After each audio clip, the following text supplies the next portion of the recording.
tell you to stop. All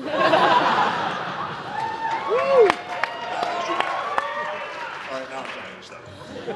I'm here tonight because on the 10th of November last, as a straight man with not even a close relative or a friend impacted personally by this, I did a commentary on my newscast, which was devoted.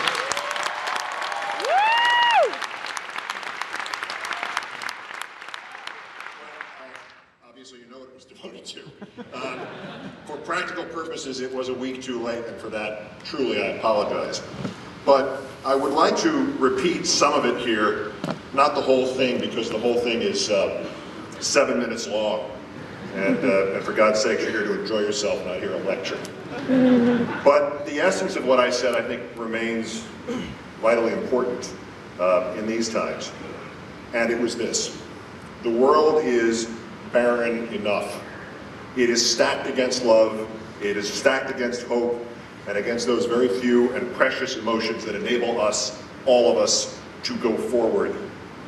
Your marriage, as I said to those who voted for Prop 8, stands only a 50-50 chance of lasting, no matter how much you feel and how hard you work.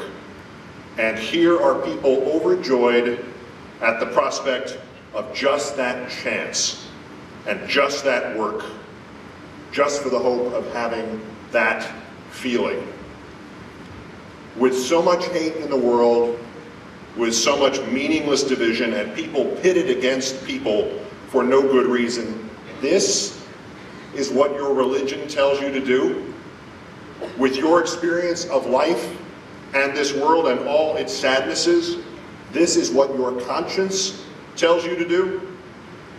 With your knowledge that life with endless vigor seems to tilt the playing field on which we all live in favor of unhappiness and hate, this is what your heart tells you to do?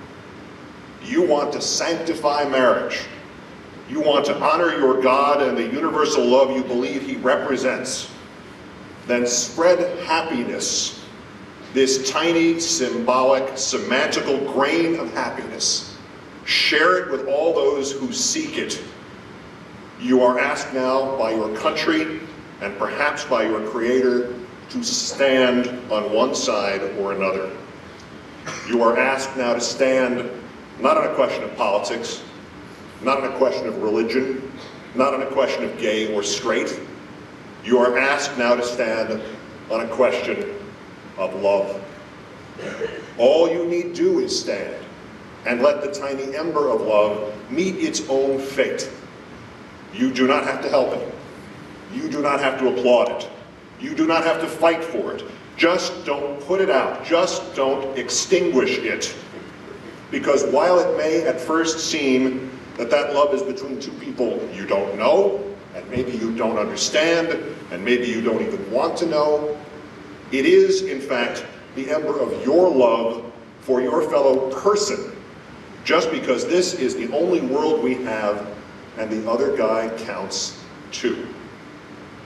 The truth about all of this, and it is felt by all of us whether we all know it or not, was said 10 centuries ago by a Persian mathematician and astronomer who was given to poetry on the side named Omar Khayyam. And with it I close. So I be written in the book of love. I do not care about that book above. Erase my name or write it as you will. So I be written in the book of love. Thank you.